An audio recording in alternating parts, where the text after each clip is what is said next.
Clair Obscur Expedition 33 isn't just a game about a suicide mission to stop a god, it's a masterclass in atmosphere. Today we're diving into the art of the atmosphere, exploring how Sandfall Interactive used 19th century French aesthetics and the physics of light to create the most hauntingly beautiful world of 2025. In most games, the apocalypse is a messy affair, rubble, fire, and dust, but the gamut is clean. It's a literal erasure. When the paintress wakes, she doesn't drop bombs, she paints a number, and everyone that aged simply dies.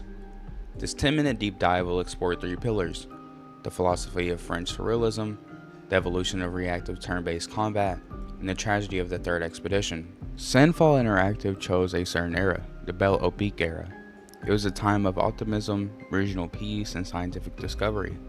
By grounding the world in this golden age, the horror of the paintress feels more invasive. It's not just a world under siege, it's a world of high culture being slowly deleted. This is where we see the influence of surrealist masters like or the landscape doesn't follow the rules of geography. It follows the rules of a dream. Look at the way the game handles the horizon. You can see the sheer scale of the paintress monolith. It's always there, a constant reminder of the deadline.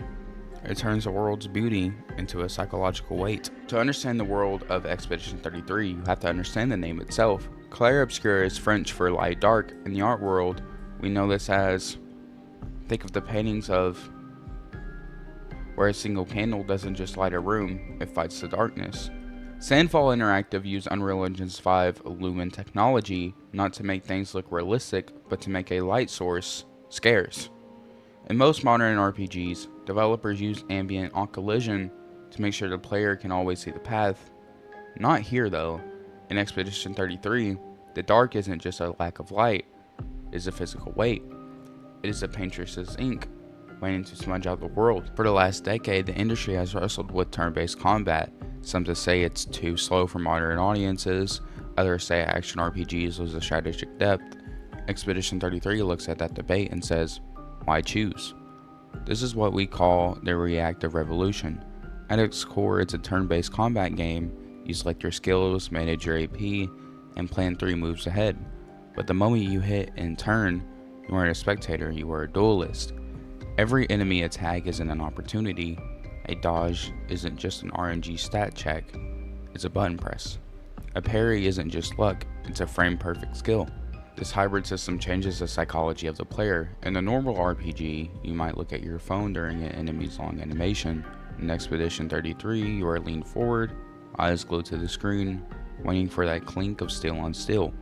It borrows the rhythm game of DNA titles like Sekiro and stitches it into the DNA of Final Fantasy. And because the camera stays in this wide cinematic landscape view, the menu don't break the intervention. The UI is elegant and minimal, floating in the world rather than boxing it in. Every fight feels like a choreographed sequence from an action movie, but you are the director. You aren't just playing a game, you're conducting a symphony of violence. Atmosphere, lighting, and combat, these are the how, but the why is what lingers. The 33rd expedition is a journey of the condemned. There is no happily ever after in the world where the god of the universe has a delete key. Throughout the game, the beauty of the world is its most tragic feature. Sandfall Interactive didn't make a grim, dark world of mud and blood. They made a world of gold, marble, and light. That's the cruel irony. The more beautiful the landscape is, the more painful it is to know it's being erased. The paintress is the ultimate artist, and we are just a charcoal she uses to sketch her masterpiece, her greatest work. Isn't the world she creates? It's the silence she leaves behind. When Gustave looks at the horizon, he isn't just looking at a goal, he's looking at the end of history. Clair Obscur Expedition 33 teaches us that the atmosphere isn't just about graphics, it's about feeling the weight of the moment.